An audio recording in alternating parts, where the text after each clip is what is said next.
disons, alors, ce qui a été publié, c'est pas exactement un rapport, en fait, parce qu'on a plusieurs types de publications. On a des rapports, des briefings, des commentaires, des questions-réponses. Ça, c'est ce qu'on appelle un watch list. Watch list, c'est ce qu'on fait pour l'Union européenne. C'est-à-dire, c'est une collaboration avec l'Union européenne. Oui. Et donc, on choisit des pays qui potentiellement sont à risque de conflit, ou en conflit, effectivement, et des pays en même temps dont la stabilité intéresse l'Union européenne. Et donc, dans ce cadre-là, il y a disons, un texte, on va dire, d'une 40aine de pages, et il y avait 5-6 pages consacrées à la Tunisie, qui était le 10e pays. Il y avait le Liban aussi, etc. Donc, le hasard, ou plutôt les contraintes éditoriales, ont fait que ce texte-là, qui est un petit texte de 5-6 pages, est sorti avant le grand rapport, un rapport d'une 30aine de pages, qu'on prépare depuis justement fin juillet, voilà, qui est un peu un bilan de tout ce qui s'est passé. Mais ce texte est sorti avant, et l'autre rapport est encore, comme on dit, dans le pipeline, et devrait sortir peut-être dans un mois ou quelque chose comme ça, parce qu'il faut remettre à jour aussi en fonction de l'actualité, des nouveaux développements, et il était prêt depuis fin novembre.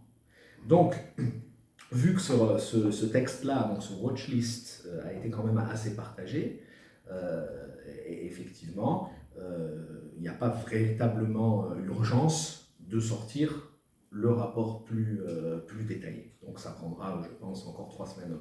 Donc par rapport à ce que vous me disiez, c'est-à-dire qualifier, c'est délicat, parce que les mots ont un sens, et on peut pas, il n'y a pas de définition vraiment objective, en fait, de ce qui s'est passé, parce que toute définition de ce qui s'est passé sous-tend un point de vue particulier. Donc on a choisi un terme neutre, parce que l'objectif aussi de nos publications, c'est que tout le monde se retrouve dans ce qu'on lit, parce que notre ligne, c'est la promotion en fait du dialogue inclusif. Donc on ne veut pas trancher, en disant par exemple, appeler ça un coup d'État. Parce que typiquement, on ne peut pas dire que c'est un coup d'État. Et d'ailleurs, la plupart des coups d'État ne répondent plus aux définitions classiques des coups d'État. De l'autre côté, on ne peut pas parler de redressement du 25 juillet, parce que c'est des acteurs politiques qui se retrouvent dans la ligne de la présidence et du président qui utilisent ça. Donc on a cherché le terme le plus neutre possible, qui à notre sens était donc coup de force, on emploie le terme coup de force, qui est neutre, et finalement, encore plus neutre, c'est finalement l'entrée dans l'état d'exception. Parce que nous sommes encore dans l'entrée dans l'état d'exception, même s'il y a eu un décret, le décret 117 du 22 septembre, qui est une forme, comme on disait, d'organisation provisoire un peu des pouvoirs publics, et qui suspend de facto une partie de la publication.